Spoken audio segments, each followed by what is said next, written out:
the intention behind this outfit was Seymour, but it is giving Vicky Monster Prom. I say as if she doesn't have a canon last name. Hello, my friends and fellow VEDSies. Happy Little Shop of Horrors Day. That's not an official holiday, but I have a theater degree. To me, it's an official holiday. So I absolutely adore Little Shop. It is very high up on the favorites list for musicals. I think it's the show I have seen the most times live. I saw it like 5 times one year, and I'm probably going to see it twice this year. I love seeing different versions, and I love seeing different interpretations. And so when they announced they were going to remake the film, I was actually pretty okay with that thought. The film is a classic and a masterpiece. However, it did end up deviating from the musical in a lot of major ways during the theatrical cut. And so the idea of remaking the film, but bringing back some of those elements, was a genuinely interesting idea.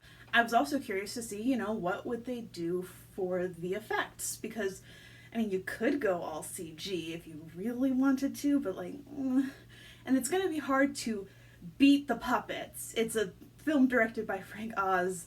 The puppets are incredible. But if you got the team behind Dungeons and Dragons Honor Among Thieves, who were able to make those incredible effects with puppets and CG, you could do something really interesting with that. And so I was actually tentatively excited for that remake when it was announced. And I got less and less excited with every announcement that came after that. It was a bit of a mess, so it's really no surprise that it got canned. However, the idea is still sitting there in my brain. What would it look like? What would a good version of that be? Who could you get who would be marketable, but also good choices for the characters? It's been cooking in my brain for a long time, and I have the basics down. So I thought I would share them with y'all today. Starting with Crystal, Rana, and Chiffon, I would like them to be unknowns. That's not to say they have to be brand new to acting or musical theater or TV or anything like that, but I think it would be nice if they were little to unknown, maybe Disney Channel experience but haven't transitioned into film, maybe stage experience, this is the first on-camera role, something in that vein. Because they need to be powerhouses and they need to have charisma, but we're not going to be advertising the film on their backs, so we can introduce new people in this set of roles. Someone who does need to be a star, however, is Seymour. He is our leading man. He's also weirdly hard to cast. I don't religiously follow the off-Broadway castings of the various Seymours and Audreys.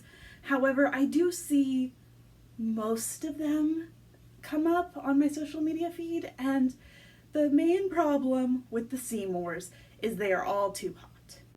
I'm sorry, Audrey gets made fun of for having a crush on this guy. He cannot be Jake Gyllenhaal busting out the seams of his shirt. He can't be Dreamboat Jeremy Jordan or, Corbin Bleu, these super attractive dudes. No matter how talented they are, they're not believable geeks. And so I was looking for a guy who has theater cred and movie star cred, who is a geeky looking dude who you can understand why someone would be attracted to, but also understand why someone would laugh at that. So of course I thought of Daniel Radcliffe. They nailed it with Rick Moranis is the thing. So we're not looking for a repeat of Rick Moranis. We're looking for something a little different.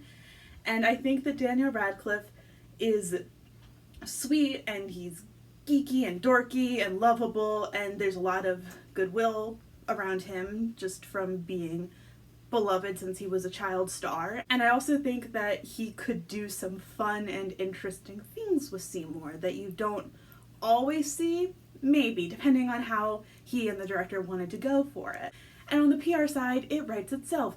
People are gonna want to click on things that have Daniel Radcliffe. People are going to be like, Daniel Radcliffe can sing, even though we have known this for over a decade now that Daniel Radcliffe can sing.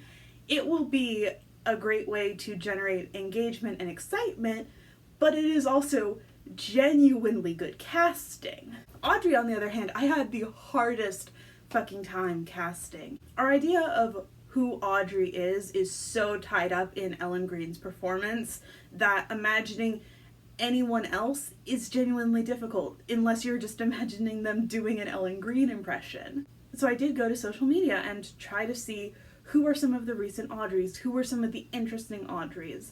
And one that stood out to me was Sarah Hyland. If you're blanking on the name, Sarah Hyland was Haley on Modern Family. That in and of itself is interesting. There is a lot of goodwill associated with her, and her iconic role is this sort of troubled but sweet girl, and so it's going to immediately work in audiences' minds. Plus, the clips I heard of her sounded good without sounding like an Ellen Green impression. I believe she's a bit younger than Daniel Radcliffe, but not extremely so it doesn't feel weird. And they look close enough in age that you wouldn't get that weird Dear Evan Hansen casting type thing where the actual age gap isn't bad, but it looks way worse than it is. She's also someone who could do the interview circuit with Daniel Radcliffe, and that feels like it would be fun and that they would have interesting things to discuss and that there would be something fun there for people to see. As for our mean green mother from outer space, I think that the casting of Billy Porter that they were going to do in the remake is pretty good. That was a good choice. That might have been their only good choice, but it was a good choice. Billy Porter was one of two people I had in mind for Audrey 2.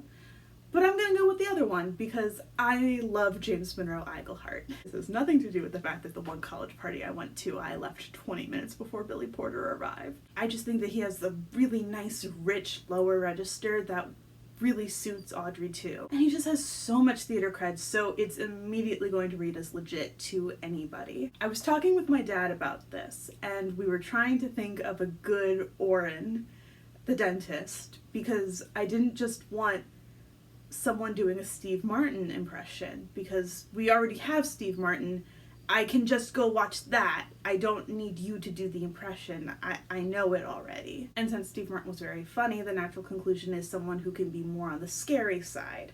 Unfortunately, there is only one actor I can think of who is currently working who can sing and would be good at being that scary, and he is not a big star. However, you cannot tell me that Jeff Blim would not be the perfect Oren. This isn't a huge marketing win. There's not a lot of people who love Jeff Blim who wouldn't already want to go see a Little Shop movie, but I think he's perfect, and if you disagree, I challenge you to come up with someone better. And the last role I cast was Mr. Mushnick. Just about the only thing I knew going into casting Mushnick was I wanted specifically a Jewish actor. Mr. Mushnick is definitely stereotypical, and I could see why someone would criticize the show because of that. So I was specifically looking for a Jewish actor who could bring some authenticity to that. And while there are a lot of great Jewish actors, finding a Jewish man in the right age range who is decently famous to very famous, who can sing and dance,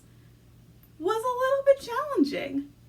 However, I think I nailed it by saying Jason Alexander as Mr. Mushnick would be great. He's the perfect and at the end of the trailer, and I think he would do really, really well in the role. I had a couple additional thoughts, mainly regarding cameos.